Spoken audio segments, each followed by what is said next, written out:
இப்ப அந்த 1000 ரூபாய் வருதுங்களா? வரும். மாசம் மாசம் மாசம் மாசம் வரும். எதனால கொடுத்தாரு 1000 ரூபாய் உங்களுக்கு? சொல்லுங்கம்மா. விஜய் வந்தா நல்லதுப்பா, நாட்டுக்கு அவரு நல்லது செய்வாருப்பா. ஆமா, இவரு வந்து மு.க. ஸ்டாலின் இந்த வருஷம் வந்தாருன்னா அது சரியா இல்ல. எனக்கு புரியல என்ன செய்யறாரு. பஸ் ஃப்ரீன்னு விட்டாரு. ஒரு பஸ் தான் வந்தது, எல்லா பஸ்ஸும் ஃப்ரீ கிடையாது.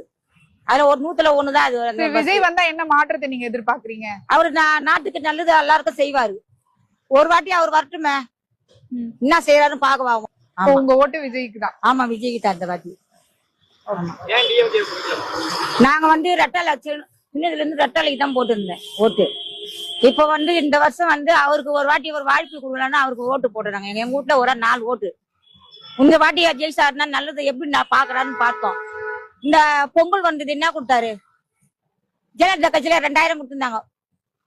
இவரு வந்தாரு, அவர் பேர் என்ன? எடப்பாடி கொடுத்தாரு. அவருக்கு கொடுத்தாரு இல்ல காசு. இவரு என்ன கொடுத்தாரு?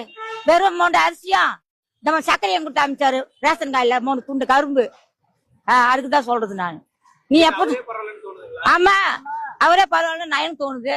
இவர் என்ன அந்த கொடுக்கணும் இல்ல, வருஷம் கொடுக்குறாங்க பொங்கலுக்கு, அது கொடுக்கணும் இல்ல காசு. என்ன கொடுத்தாரு? நான் இந்த வாட்டி விஜய்க்கு தான் போடுவேன்.